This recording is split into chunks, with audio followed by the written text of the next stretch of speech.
요한복음 14장 16절로 18절의 말씀 다 같이 읽도록 하겠습니다. 시작! 내가 아버지께 구하겠으니 그가 또 다른 보혜사를 너희에게 주사 영원토록 너희와 함께 있게 하리니 그는 진리의 영이라. 세상은 능히 그를 받지 못하나니 이는 그를 보지도 못하고 알지도 못함이라.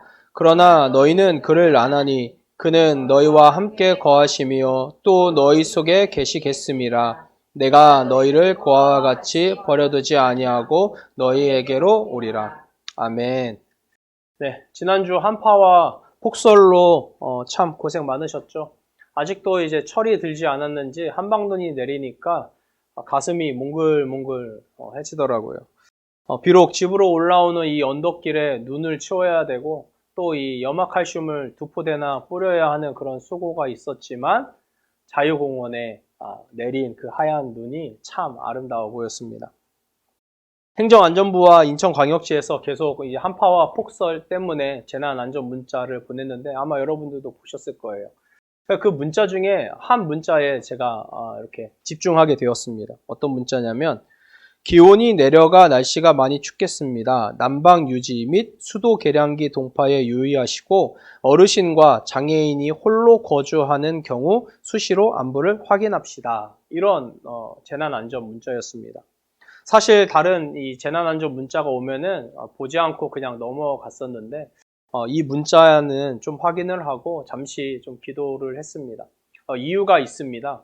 왜냐하면 지난주에 정부가 국가 차원에서는 이제 처음으로 고독사 실태 조사라는 거를 발표를 했습니다. 2017년부터 2021년까지 5년간의 고독사 실태를 이제 발표를 했는데요. 5년 사이에 40%나 급증을 했습니다. 2017년에는요, 2,412건이었던 수치가 작년 2021년에 3,378건으로 연평균으로 따지면 8.8%씩 증가를 한 겁니다.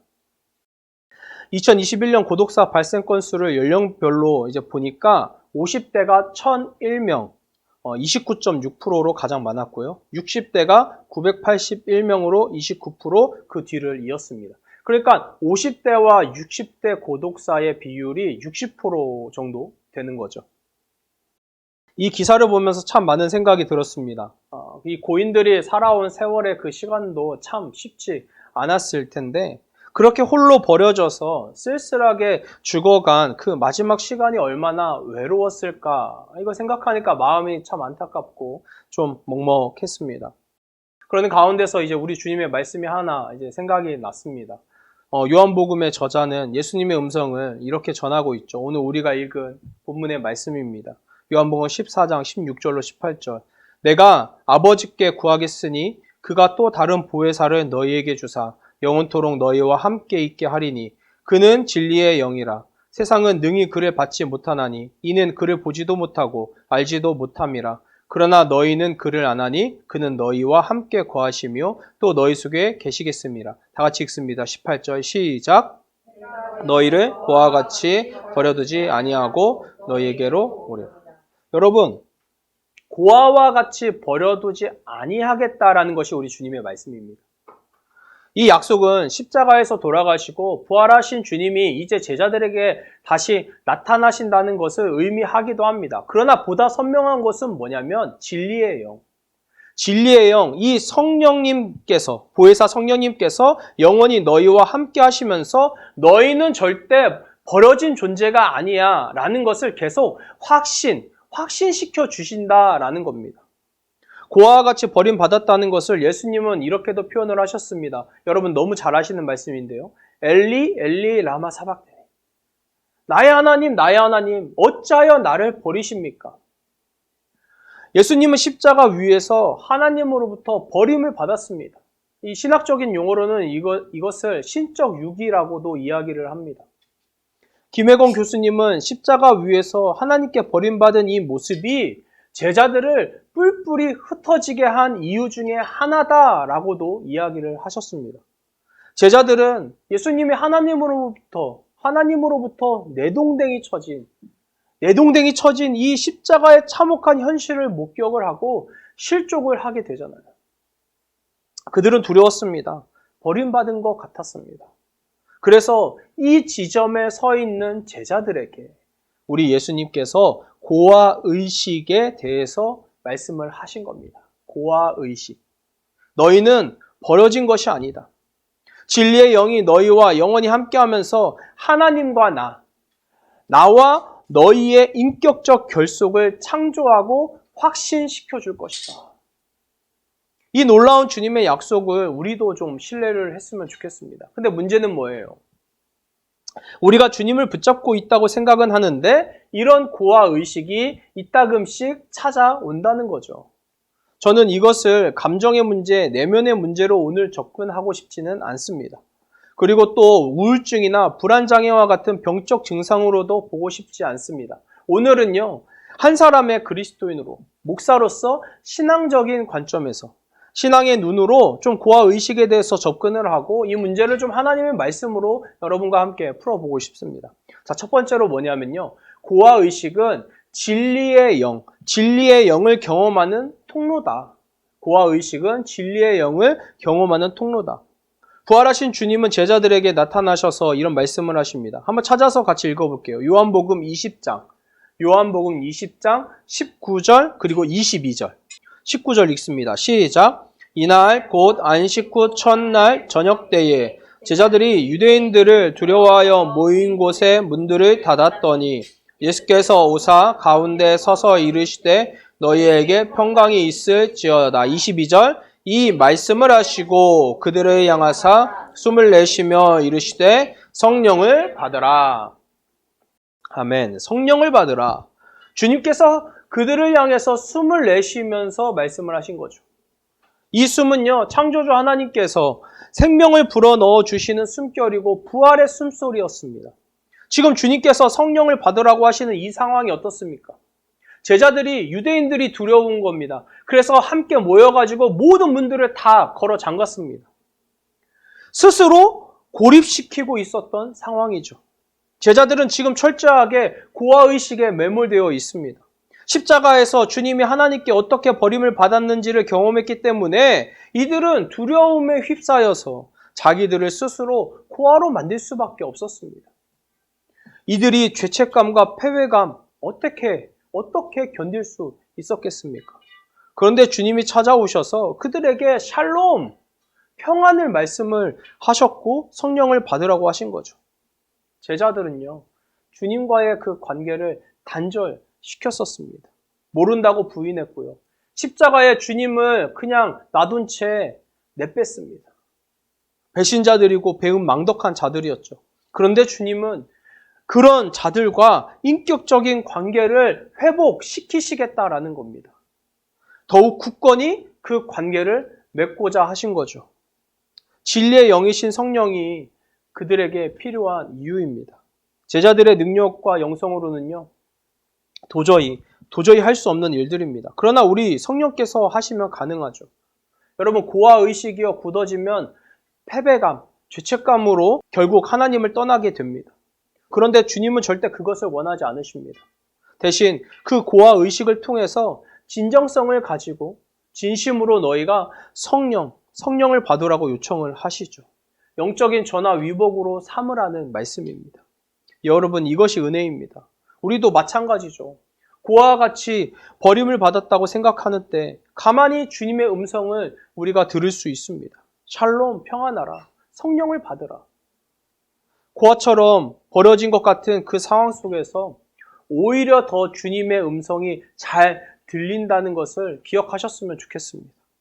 아브라함도 야곱도 요셉도 모세도 다니엘도 하나님의 음성이 언제 선명하게 들렸냐면 고아와 같이 내버려졌을 때, 그때 하나님의 음성을 선명하게 들었죠.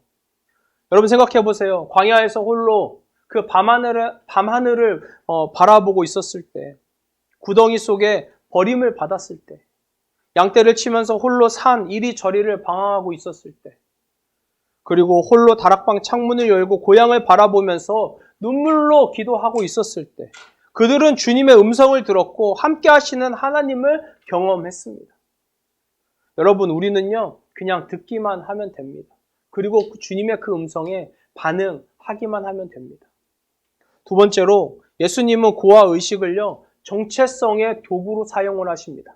고아의식을 정체성의 도구로 사용을 한다. 흔히 우리가 정체성이라는 거를 이해를 할 때 나라는 존재가 어떤 사람인지 또 내가 누구인지에 집중을 하게 됩니다. 그래서 리더십이나 영성훈련에서 이 자기 정체성에 대한 인식을 중요하게 생각을 하죠. 나를 알지 못하고선 내 삶, 내 영성, 내 신앙에 대해서 논할 수 없다는 겁니다. 이단에 빠져서 세뇌를 당하고 신앙에 있어서 한쪽으로만 이 편향되게 집착을 하고 맹신 혹은 광신으로 빠지는 이유 중 하나도 바로 이 자기 정체성이 없이 외부의 커다란 힘과 권력에 종속이 되기 때문입니다. 예수님께서 거라사인의 그 지방에 가셨을 때 귀신 들린 사람이 무덤에서 나와서 예수님을 찾는 그 사건이 있었습니다. 이거 한번 말씀 같이 찾아 읽어보겠습니다. 마가복음입니다. 마가복음 5장 3절로 7절. 다 같이 한 목소리로 읽습니다. 시작. 그 사람은 무덤 사이에 거처 하는데 이제는 아무도 쇠사슬로도 맬 수 없게 되었으니 이는 여러 번 고랑과 쇠사슬에 매였어도 쇠사슬을 끊고 고랑을 깨뜨렸음이러라. 그리하여 아무도 그를 제어할 힘이 없는지라. 밤낮 무덤 사이에서나 산에서나 늘 소리 지르며 돌로 자기의 몸을 해치고 있었더라. 그가 멀리서 예수를 보고 달려와 절하며 큰 소리로 부르짖어 이르되 지극히 높으신 하나님의 아들 예수여, 나와 당신이 무슨 상관이 있나이까? 원하건대 하나님 앞에 맹세하고 나를 괴롭히지 마옵소서 하니. 자, 여러분, 이 사람이 지금 어디에 살고 있습니까? 무덤에 살고 있죠. 무덤에 살고 있습니다. 심지어 이 사람을요, 쇠사슬로 묶었고 쇠고랑을 채웠습니다. 질문할게요. 이 사람이 스스로 무덤에 살고 있고 스스로 쇠사슬을 묶고 스스로 쇠고랑을 찼습니까? 아니에요. 이 사람의 의지와는 상관없이 진행된 일입니다. 그 사람이 한 일은요, 밤낮 산에서 무덤에서 소리를 지르고 돌로 자기 몸을 해하는 것이었습니다. 그런데 생각해 보세요. 정신이 멀쩡한 사람도 무덤가에 버림을 받고 쇠사슬로 묶이고 쇠고랑을 차고 있으면 미치지 않을 수가 있습니까? 제정신으로 그곳에서 버틸 수가 없죠. 그럴 수 없습니다. 이 사람이 무덤가에 버림을 받은 이유는 분명 정신적인 문제가 있었을 겁니다. 그것이 얼마나 심각했는지는 모르겠지만 사람들 그리고 그의 가족들은요, 귀신이 들린 그를 보살피거나 기도하기보다는 버리는 것으로 결정을 했다는 겁니다. 버리는 것으로. 여러분, 또 이 무덤가는요, 빈민들이 거주하던 곳입니다. 그러니까 신체적으로, 정신적으로 문제가 있는 이들과 가난과 궁핍에 허덕이는 사람들의 집합소가 어디냐? 바로 이 무덤가라는 겁니다. 이런 곳이 정결하겠습니까? 정결할 수가 없죠. 이방인의 땅이기 때문에 유대인이 가지 말아야 하는 부정한 곳입니다. 그런데 심지어 거기에 지금 시체가 있어요. 그리고 가난하고 병든 자들이 살고 있고 귀신 들린 이들까지 모여있는 부정한 곳입니다. 그런데 예수님이 지금 이곳에 가신 거예요. 이곳에 가셨다는 이 사실 자체로 실로 엄청난 도전입니다. 그런데 주님이 그곳을 가신 이유, 우리에게는 이 이유가 중요합니다. 뭡니까? 너희들도 고아와 같이 버려진 자들이 아니다. 너희도 하나님 나라의 백성이다. 너희 고아와 같이 버려진 자들이 아니라 하나님 나라의 백성이다. 이 복음을 전해주시기 위함이라는 거죠. 귀신 들린 자도 예수님 보고 달려와서 절하면서 지극히 높으신 하나님의 아들 예수여, 나와 당신이 무슨 상관이 있습니까? 이렇게 말하죠. 귀신도 예수님의 존재를 알고 있었습니다. 그분이 누구인지를 알고 있었어요. 그는 주님과 자기는 아무 상관이 없는 존재라고 여기고 있었습니다. 그가 가지고 있었던 자기 정체성이죠. 하나님과 아무 상관없는 자, 버려진 자, 이 세상에서 아무 쓸모가 없는 자, 시체 속에서 죽어가도 아무 관심이 없는 그런 사람. 그런데 주님이 아니라는 거예요. 내가 너와 상관이 있다라고 말씀하시는 겁니다. 무엇이 이를 증명합니까? 주님께서 귀신을 이제 내쫓으시고 그를 집으로 돌아가라고 하십니다. 그리고 말씀하시죠. 내가 너에게 어떤 큰 일을 행하여 너를 불쌍히 여겼는지를 사람들에게 알려라. 그리고 그가 가서 대가벌리 온 성에 예수님의 이 큰 일을 전하게 됩니다. 무엇입니까? 그가 예수의 증인, 복음의 증인이 된 겁니다. 주님이 이방 땅에서 하시고자 하셨던 그 일을 이 사람이 지금 하고 있는 겁니다. 그럼 질문해 보겠습니다. 귀신 들렸던 이 사람의 정체성이 무엇입니까? 지금 여전히 그의 정체성이 귀신 들린 자입니까? 아니잖아요. 그는 지금 예수의 복음을 전하는 전도자입니다. 그도 예수의 사명을 받은 자입니다. 어쩌면 예수님의 12제자보다 더 먼저 전도자의 사명을 받아서 이방 땅에 예수 그리스도를 전하고 복음을 전한 그리스도인이 된 거죠. 저는 이 사람을 보면서 오늘을 살아가는 우리 그리스도인들의 모습을 봅니다. 겉은 멀쩡합니다.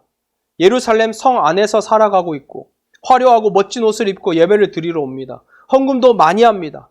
많은 사람 앞에서 기도도 크고 멋있게 하고 율법적으로도 흠이 없이 그렇게 살아가고 있습니다. 그런데 주님은 이렇게 살아가는 우리에게 이런 말씀을 하시는 것 같아요. 나는 너희를 고아와 같이 버려두지 않았는데 너희는 나를 고아처럼 버려두었구나. 나를 무덤가에 버려두고 쇠고랑을 채우고 쇠사슬로 묶어서 너희 가운데 있지 못하게 하는구나. 만약 주님이 이렇게 말씀하신다면 우리가 어떻게 반응을 하겠습니까? 우리는 예수님과 함께 있을 때만 온전한 신앙의 정체성을 가지고 성숙한 삶을 이어나갈 수 있죠.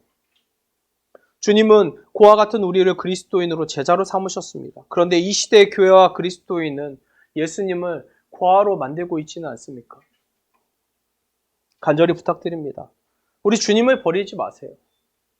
외면하지 마시기 바랍니다. 그리고 꼭 기억하시기 바랍니다. 예수 그리스도와 함께 있을 때만 가장 그리스도인다울 수 있습니다. 우리 주님과 함께 있을 때만 우리가 가장 그리스도인다울 수 있어요. 세 번째로 주님으로부터 고아처럼 버려졌다는 의식은요, 우리의 착각입니다. 우리의 착각. 말씀 한 구절 찾아볼게요. 시편 139편 7절에서 12절입니다. 다 같이 읽습니다. 시작. 내가 주의 영을 떠나 어디로 가며 주의 앞에서 어디로 피하리이까? 내가 하늘에 올라갈지라도 거기 계시며 스올에 내 자리를 펼지라도 거기 계시니이다. 내가 새벽 날개를 치며 바다 끝에 가서 거주할지라도 거기서도 주의 손이 나를 인도하시며 주의 오른손이 나를 붙드시리이다. 내가 혹시 말하기를 흑암이 반드시 나를 덮고 나를 두른 빛은 밤이 되리라 할지라도 주에게서는 흑암이 숨기지 못하며 밤이 낮과 같이 비추이나이니 주에게는 흑암과 빛이 같음이니이다. 아멘. 다윗은 시편 139편을 통해서 우리와 어느 곳에서든지 함께 하시는 하나님을 찬양했습니다. 우리를 고아와 같이 버려두지 않으신다는 주님의 말씀은 하나님의 뜻입니다. 하나님의 의지이고 하나님께서 우리에게 하신 약속입니다. 그래서 저는 우리가 버려진 것 같은 느낌이 들어도 실제로는 하나님으로부터 버려진 것이 아니다라는 거죠. 더 정확하게는 고아처럼 버려졌다는 것은 우리의 착각이라는 겁니다. 착각. 다윗이 어떻게 고백을 합니까? 주의 영을 떠나서는 우리가 갈 곳이 없다. 하늘에 올라가도 스올에 내려가도 하나님은 거기에 계신다. 바다 끝에 가서 살더라도 주의 손은 나를 인도하시고 나를 붙잡아 주신다. 우리가 고난과 환난, 처절한 절망에서 신음해도 하나님은 우리와 함께 하시면서 우리를 고아와 같이 버려두지 않으신다는 겁니다. 심지어 우리가 하나님의 진노를 사는 곳, 죄악이 펼쳐져 있는 곳에서 악인이 될지라도 하나님이 거기 계신다라는 거죠. 때로는 하나님께 실망을 하고 낙심해서 삐뚤어지고 반항하고 싶은 마음이 들지 않습니까? 그렇게 하나님을 밀어내려고 해도요, 사실 하나님은 늘 함께 하신다라는 겁니다. 여러분, 이게 왜 중요할까요? 이게 왜 중요할까? 언제든 돌이킬 수 있는 기회. 언제든 돌이킬 수 있는 기회에 회복될 수 있는 여지를 하나님이 허락하셨기 때문에 그렇습니다. 12절에서 읽은 것처럼 하나님이 함께 하시는 어둠은요, 어둠이 아닙니다. 하나님께서는 빛이나 어둠이나 모두 하나님의 창조 섭리일 뿐입니다. 그것을 우리가 빛으로 인식하고 어두움으로 인식할 뿐입니다.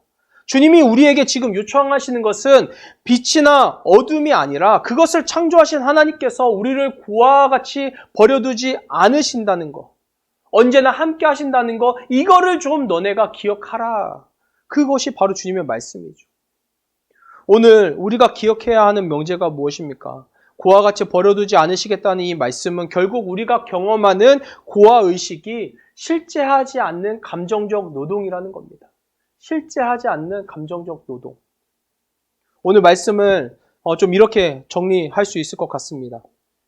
첫 번째, 하나님은 단 한 번도 고아처럼 버려두지 않으셨습니다. 두 번째, 심지어 고통과 고난의 현장 속에서도 하나님은 고아처럼 버려두지 않으셨습니다. 세 번째, 진리의 영이 우리와 영원히 함께 하심으로 이 사실을 기억하고 확신하게 해주십니다. 네 번째, 그래서 예수님께서 숨을 내쉬며 요청하시는 성령을 우리가 받아야 합니다.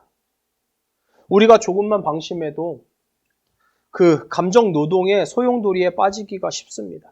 하나님을 믿는다고 말하지만 눈에 보이는 현실과 마주하는 상황, 사람의 말이 우리를 더욱 힘들게 하죠. 이것을 벗어나서 살 수는 없습니다. 우리의 일상이고 삶의 현장이기 때문에 벗어날 수는 없습니다. 그래서 주님이 오늘 저와 여러분들에게 다시 한번 너희는 고아와 같이 버려진 자들이 아니다 라고 하시는 거죠.